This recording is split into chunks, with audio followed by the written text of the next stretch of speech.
we also need to be very agile in terms of development wise. So we have to work at a very early stage to prove that products is someone. It's not only that they will love to, yeah, I love your idea, I love this product, but they're still not willing to pay. Yeah. So, so you must have the until the end where people are willing to pay.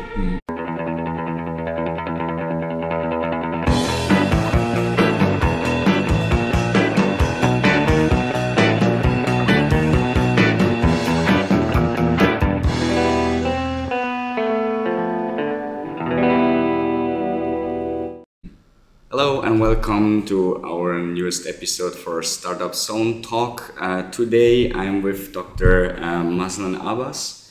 Thank you very much for coming, Dr. Mazlan. He is the CEO and co-founder of Favorite, an IoT evangelist, and we're going to have a technical talk today about IoT. But first, I would like to give you the chance to introduce yourself a little bit. Tell us where you're from, where you grow up, the schools that you did, and then maybe also like your doctor title. Just feel free to. Okay, thank you very much, Patrick.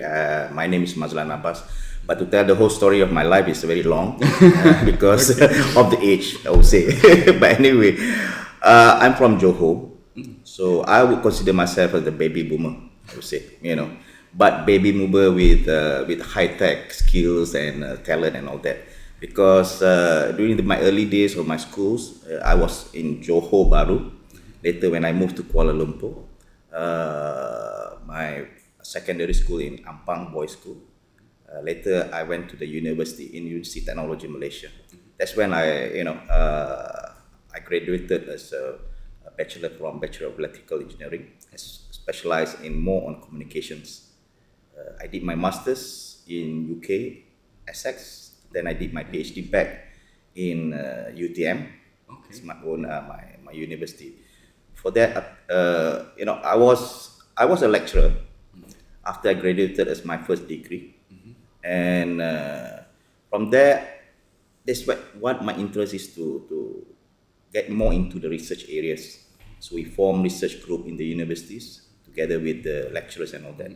So we designed ISDN, Integrated Services Digital Network. Okay. That was the days, before we go to a broadband network, PABX. When I came back from my PhD, I was involved more on the broadband networks. So I was in the area of fixed network, data communications. That's my specialization. But when I moved out from the universities, into the industry, so I work in the telco company, Celcom. For about 13 years. So working in many areas, starting with R&D, and then from billing operations, then I'm taking care about the networks. Then I went into the business side of the company. Later I joined to Mimos in an R&D organization as a wireless communication technology cluster, developing a lot of more research in wireless technologies. That's why I was really involved in technologies. Developing from IPv6 to IPv6 low-powered wireless neural network, then becoming wireless sensor network, and that's when we really involved into IoT. Okay, I see. Yes. I left the organizations. I joined Redtone, set up the subsidiary, involved in smart city for about 2.5 years before I exit the company, and that's where I set up my own startup, Favorite. 2 years back. So at that age, only I start my own company, I would say. That's so interesting. But the journey of IoT itself is very long. I mean, I've been in IoT since year 2002. That was when in Celcom we started off building what do you call that? A ring a Coke, SMS a Coke. So you go to a vending machine and you can SMS it, and the Coke will just drop. You just pay through your mobile phone. So that was the early days of M2M, I would say, in IoT. Okay. So that's my short journey of my life. But I was really fortunate because I've been in different areas of the industry, from academicians, to telcos, to government, and now to my own startup. So I hope that kind of journey really, brings me a lot of knowledge to I do think something so. different. I think so. There's like a different that from what you hear usually, right? It's like people after the university study, then they create their own company. I think your approach different, and you get a lot of experience first, and then maybe it's an easier way also then to run your first startup. Some people say that, if you're too old, sometimes you bring a lot of baggage with you because you have undergone a lot of things. Sometimes you feel that you can't do a lot of things because that kind of experience. Yeah. But if young people might have a different thoughts because they don't have anything in the back, they're still fresh, and they feel that they can do a lot of things. But I think as people like us who are experienced already many years in the organizations know where to go, where to start, what not to go, what not to do. So that's something that I bring forward as a entrepreneur, I would say. Very nice. Yeah. Okay, that's great. Thank you very much. And let's talk about your startup favorite a little bit later. Let's dig into IoT first, as you're like really an expert, and as you said, since 2002 you're working in this area. So maybe you can give our audience a little bit an overview of what IoT is. Many people still still have no concrete idea. Maybe you give some use cases, how or what it means. What is the parts of IoT from your point of view, the definition? I think the word IoT comes from Kevin Ashton. That's what we call the father of IoT, I would say. That was in 1999. But to simplify the definition of IoT, I would say let's take a look at three main components of IoT. Then you can classify that these solutions is indeed an Internet of Things solution. The first one, you must have sensors. So sensors can be almost, humans have 5 senses, and sometimes people have 6 senses. But normally you have 5 senses. That 5 senses, you can turn the analog part of the sense into something digital. The things that you see become a camera. The things that you listen, from the hearing, you can become a microphone. So all of this can be digitalized. Things like location is in GPS form, the pedometer, the accelerometer, the pressure sensors, humidity or temperature. These all the sensors in digital form. So it depends how you look at it. Some people say human sensors are much better than digital, right? But sometimes human also cannot make the right, I would say that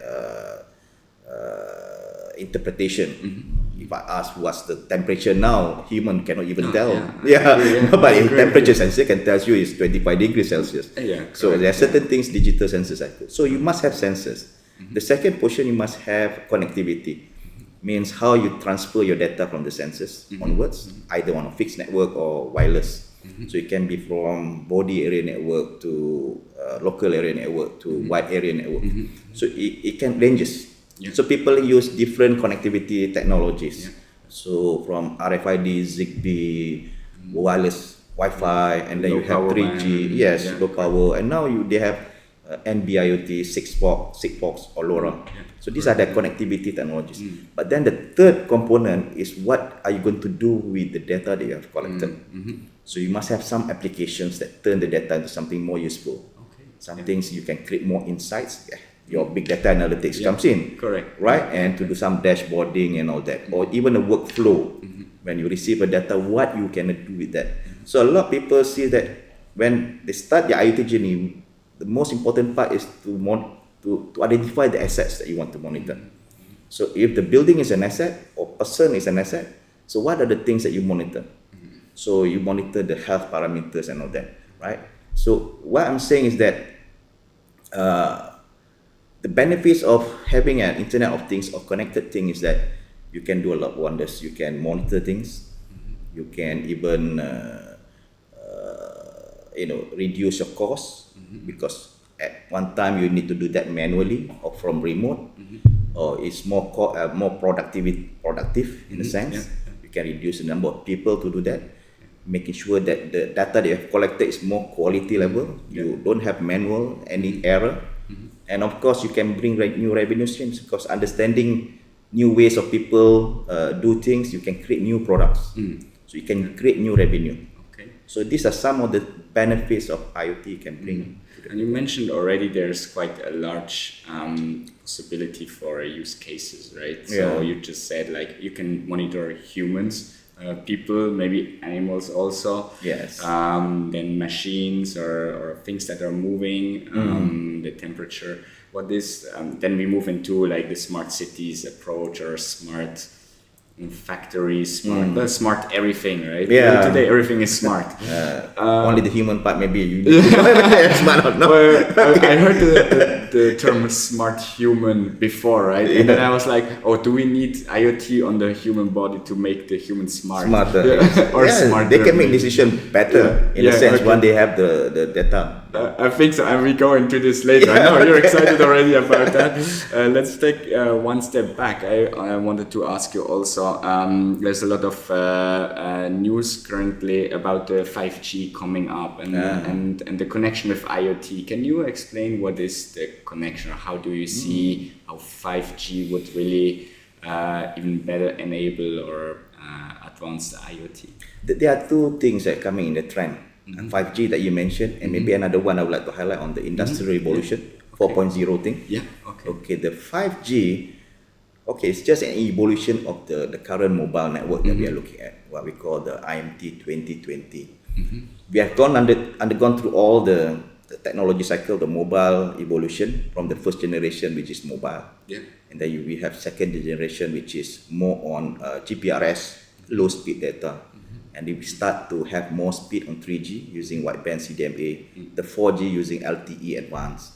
Now with the 5G, they have a lot of other parameters, which is latency is like 1 millisecond, the density and the mobility, how fast you can send data while moving is also like 500 kilometers per hour. So this new characteristics of 5G also brings a new kind of applications, which you have never imagined before. I give an example. Let's take a look at in the industry or like automobile industry. What technology can you apply? So I'll look like the different phases of maturity of IoT. IoT can play a role from normal first generation up to 5 generation, but depending on the needs of that particular application. Monitoring of a car, you don't need 5G. You need a simple SMS or GPRS. That's sufficient for you to do that. But the moment you have more sensors, which on the second phase of IoT, which is what we call control, you need to have more sensors and faster action. So you need 2G most likely in digital. You need 3G for example, much faster, so that you can do from remote, and a lot faster. Then you do a lot of the third phase. You have optimization of the car. You want to know how you want to send more data to the workshop. You need 4G to do that. But 5G is a 1 millisecond latency. And that industry will bring a new kind of application in the industry, autonomous car. So you will see people who can control of vehicles and vehicles are talking each other. You can control cars in a very short time because you can't have a delay of more like 10 seconds, millisecond, and you can have accident, right? So 1 millisecond delay will be very transparent and very fast reaction for the car. So applications like robotics in the industry, like manufacturing sector, so you need action which is very fast from the robots. You need that kind of delay. In operations, healthcare industry, you need operations from remote. You don't want something which the doctor make an instruction and you take 10 milliseconds to like remote surgery or remote something surgery. like that. So you need 5G to do that. So in that, it's mostly about the speed, really, it's or speed, like how, bandwidth, and that. So that requires the 5G. Of course, there are certain things that you still can run on the normal 3G or 4G. Sure. Or even the IoT networks that we are seeing now, like Sigfox, LoRa, can do that. Correct. Okay, very interesting. And the other one you just The mentioned is Industry the Industry 4.0. It comprises of many technologies. So we are seeing wave of technology that come in. Just like tsunami, when you see waves of technology, when it combines together, become a tsunami, right? So this is the wave of technology that comes in at the same time in this era. So you see like artificial intelligence, virtual reality, augmented reality comes in, and IoT is one of them. So with that, it will transform the way that we do things. So at one time we just say that you can do this all manuals. Now with this, you can have a virtual reality, augmented reality with sensors, connected together at the same time. So that will transform the whole industry. So people will, most likely, some of the jobs will be replaced, some manual things and all that. So that will have a big impact later. Correct. Almost as you're saying, is like all these technologies or new technologies working together, right? So IoT itself is worthless if you don't have like big data, virtual reality, augmented reality, blockchain that come in. Correct. Yeah. So when you have this, you put security layer, you put intelligence layer, and you put what you call that, a visualization layer with virtual reality and AR. That's going to bring more and more applications. Okay, thank you very much. I think Industry 4 is a very interesting topic. We might have a talk also later about that dedicated topic, especially as you mentioned it, the replacement of jobs or the fear about that. I think it's a big topic for the moment. So let's move to your company. I mentioned already it's called Favorite. Favorite. Okay, so we let you know. Don't pronounce it a bit difficult. Don't pronounce with the spelling. Forget about the spelling. Just pronounce it. But the spelling is quite cool because it ends with the IoT. So that's why it's called Favorite. That's IoT a story behind it. Yeah. Please share the story of that. Okay. When we want to set up the company, we focus on Internet of Things. But the main agenda of that time was to solve a problem of elderly people. So that's the product part. But when we want to form the company, we were thinking, what are the names that we can put in front of the IoT and the back of the IoT? So we found out so many things, and we want to have a .com thing. So one of the surprisingly, we found favor is one of the things. And the word favor is good because we understand favor is helping people. So in line with our vision of helping the elderly people, so we put the word favor there, using Internet of Things. So with that, a lot of our solutions actually have a favor and other things like Favor Sense, Favor Watch. So that is the product name. So we are giving a favor to the company. So we have a Favor IoT as a middleware, as a platform. And with the word favor, we were thinking, what is the color of favor? Favor IoT. So we understand that favor is the word of meaning the kindness, and the color of kindness is magenta. Okay. So that's why the color of the company is magenta. Okay. So that's the things behind that. That's a good story behind it. That's awesome. Thank you for explaining that. So let's come to the solution of your company. And it's called Rakib. Yes, Rakib. Yeah. What does it stand for? What is Rakib? Okay. Even before Rakib, this segment of the market for the pilgrimage, the products evolved from the solving the elderly people. So initially we call it Favor Watch, meaning to say we are watching over the elderly people. We're giving favor and watching the elderly people who stay at home. We see this as the aging population things that we are looking at because people are staying at home. The children are so busy working and no one is taking care of them, and then when they fall down, how do they get help and all that? So because of that, and even the elderly people get so lonely at home. So how do we make sure that we can solve this problem of monitoring their asset, their health? So we developed a solution called Favor Watch. Yeah, please show the watch. But I saw it before. Yeah, the initial model is not this. The initial model is there's a different model. But then you mentioned just now about Rakib. Then we understand that early last year in February, when I came back from my Umrah. So that's why I realized that can I do the same thing monitoring the pilgrimage going to Mecca? So and the pilgrimage have the same issue. No one is monitoring them. If they get lost, if they go missing, no one knows where they are.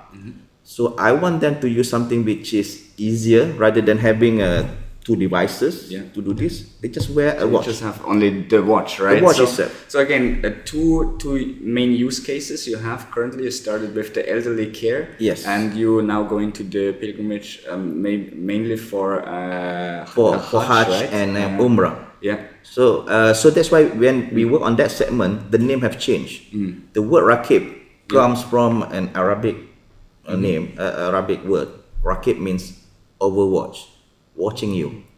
Okay. So that's where the name is being used as watching the person doing the pilgrims. So besides GPS, I understood. What other sensors does the device have, or what can you monitor with it? So there are a few things because we are monitoring the health and the security.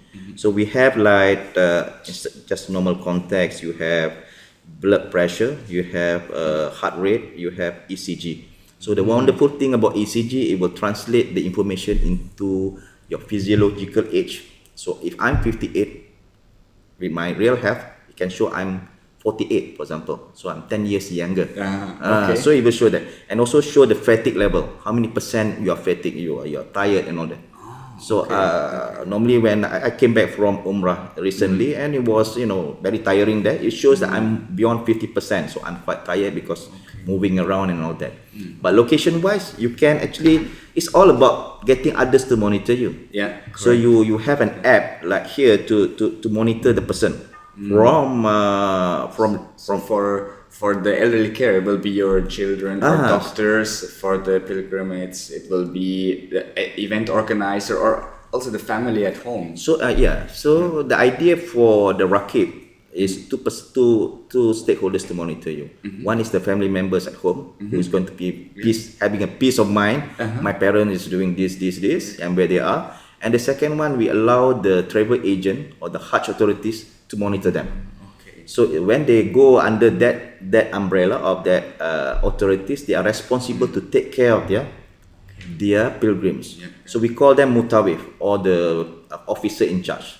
So the officer in charge will have a Raqib app like this. So they will monitor where you are. So you know their location and the areas that you have been frequently. And if there is any cases of emergency, you can see the red button here. They just press the red button and alerts will be sent to the authorities. So you know alerts where they are. So they can see where they are basically. Because what we have to understand, or people have to understand, is that during Hajj, I just read before, it's a massive event, right? There's up to 2 million. Yes, 2.3 million people every year coming there, and it's like during the duration is only 5 days, right? That means so many people at a very small place. I saw some picture also. It's really crowded, so I think it's easy to get lost. Or I mean, if you're responsible for a group of 20 people, very difficult to keep them all together all the time. Because you are staying over there, for example, in Arafah and Mina, is a big field, and the tent look very similar. You're wearing a white robes, which is very similar. So you can see almost everyone is similar to you. So most likely you will be lost if you are not sure, because you can't communicate with the rest of the people because you are big other countries. Your languages are different, so communication wise is difficult. So there must be a better way. Previously there is a stampede happened in Mecca during the Hajj, and people die and people just don't know where they are. So when everyone runs away or they die and they just don't know where they are. So that's a big problem. So you must find a way for us to locate that. So here you have a geofencing too. So if you go out from your area, your officer in charge will be notified. Hey, you're going out. And when you come back to that area back, and then you monitor, you just come back. You just come back. So it's the same thing like elderly people, right? At home, your father just go out. I don't know that they're going out. Now you can geofence the area. Either 100 meter or 1 kilometer away from your house. That is interesting. I mean, security-wise, this is of course very impressive. But immediately, people would of course ask a question about privacy. Someone can see like at any time where you are or where you go, or even gives an alarm, or the guy goes somewhere he should not go.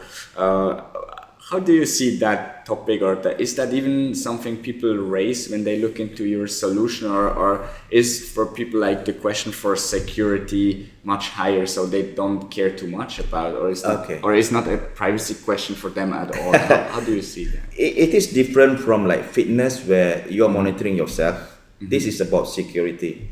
So it's something it's not about you, it's about others to monitor you. So with that kind of conditions, that kind of market segment where you allow other people to monitor you, then they give that permission that you can monitor us.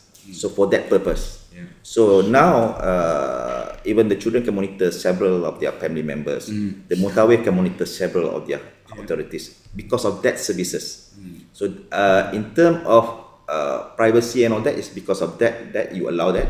In terms of security wise, we have authentication, we have passwords being generated, especially for them. And the data is meant for them, and we don't disclose any data except for the purpose of security level. Yeah. Okay. Yeah. I agree with you. I mean, in the end, again, you can monitor many health data, right? So when you see the heart rate gets too high over a large amount of time, then you can just connect with the person and say to maybe take a rest. Take a rest, yes. Before something happens. That's really an amazing solution. So when you talk about the market, when it's about 2.3 million people, it's the whole global. In Malaysia, it's about 30,000 people only going for Hajj. So it's not that big. But in countries like other countries in Bangladesh, India, Indonesia, they have about 100k or 200 over thousand of people. Yeah. So that's why we actually now really seeking towards having that partnerships with other countries around the world. Seeking peoples in different countries who have the similar problems. I would say, most of them actually come to us. They talk about that they want to have that similar models that we have in Malaysia to be offered in other countries.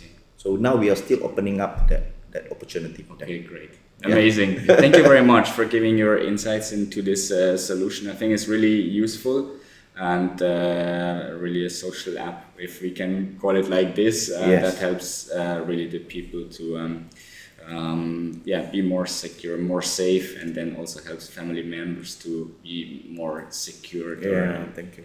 Okay, great. Okay, we are almost at the end of the session. Let's come back to your entrepreneurship, to your startup that you mentioned. So you have the experience in corporate very long, then you founded your startup. What is the message you would like to give to any people founding a startup or becoming entrepreneurs? What is your message to them? I would say this way. I think a lot of startups fail is because there are many things I would say, but the first thing is that because they didn't find the right market fit of their product at the very early stage. Because a lot of times they build the products, but when they want to launch it, they couldn't get the right fit, and no one is paying for that. So we also need to be very agile in terms of development wise. So we have to work at a very early stage to prove that products is someone.